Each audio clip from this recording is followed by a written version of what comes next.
Land ਹੋਵੇ। ਤੇ Britisher ਦੀ ਇੱਕ ਗੱਲ ਮੈਂ ਦੱਸਾਂ ਤੇ ਬ੍ਰਿਟਿਸ਼ਰ ਇੱਕ ਉਹਨਾਂ ਦੌਰ ਐਸਾ ਸੀ ਕਿ ਸੂਰਜ ਕਦੀ ਵੀ ਉਹਨਾਂ ਦਾ ਗਰੂਬ ਨਹੀਂ ਸੀ ਹੁੰਦਾ ਉਹਨਾਂ ਦੀ ਸਲਤਨਤ ਦੇ ਵਿੱਚ। ਤੇ ਇੱਕ ਦੌਰ ਐਸਾ ਵੀ ਆਇਆ ਕਿ ਉਹਨਾਂ ਦੇ ਮੇਨ ਆਫਿਸ ਦੇ ਵਿੱਚ ਫ੍ਰਾਂਚੀਸੀ ਜ਼ਬਾਨ ਬੋਲੀ ਜਾਂਦੀ ਸੀ। ਤੇ ਇੱਕ ਦੌਰ ਉਹ ਵੀ ਆਇਆ ਜਿਹਦੇ 'ਚ ਜਰਮਨੀ ਨੇ ਉਹਨਾਂ ਨੂੰ ਸ਼ਿਕਸਤ ਦਿੱਤੀ। ਤੇ ਹਰ ਕੌਮ ਹਮੇਸ਼ਾ ਫਾਤਿਹ ਨਹੀਂ ਰਹਿੰਦੀ ਤੇ ਕਦੀ ਉਹ ਡਿੱਗਦੀ ਵੀ ਏ ਤੇ ਉਸ ਕੌਮ ਵਿੱਚ ਏਜੰਟ ਵੀ ਮੌਜੂਦ ਹੁੰਦੇ ਨੇ। ਤੇ ਕੀ ਪਠਾਨਾਂ ਨੇ ਅੰਗਰੇਜ਼ਾਂ ਵਾਸਤੇ ਏਜੰਟੀ ਨਹੀਂ ਕੀਤੀ? ਤਾਰੀਖ ਵਿੱਚ ਮੌਜੂਦ ਹੈ। 50 ਵਾਕੇ ਤਾਰੀਖ ਵਿੱਚ ਮੌਜੂਦ ਹੈ।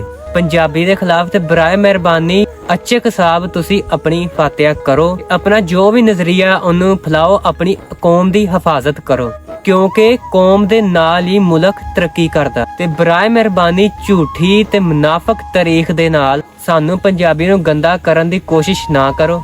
ਤੇ ਮੈਂ ਮੰਨਦਾ ਹਾਂ ਕਿ ਸਾਡੇ ਪਾਕਿਸਤਾਨੀ ਪੰਜਾਬੀ ਨਹੀਂ ਰਹੇ ਪਾਕਿਸਤਾਨ ਦੇ ਵਿੱਚ। ਤੇ ਉਹਨਾਂ ਨੂੰ ਨਹੀਂ ਸਮਝ, ਉਹਨਾਂ ਨੂੰ ਨਹੀਂ ਪਤਾ ਕਿ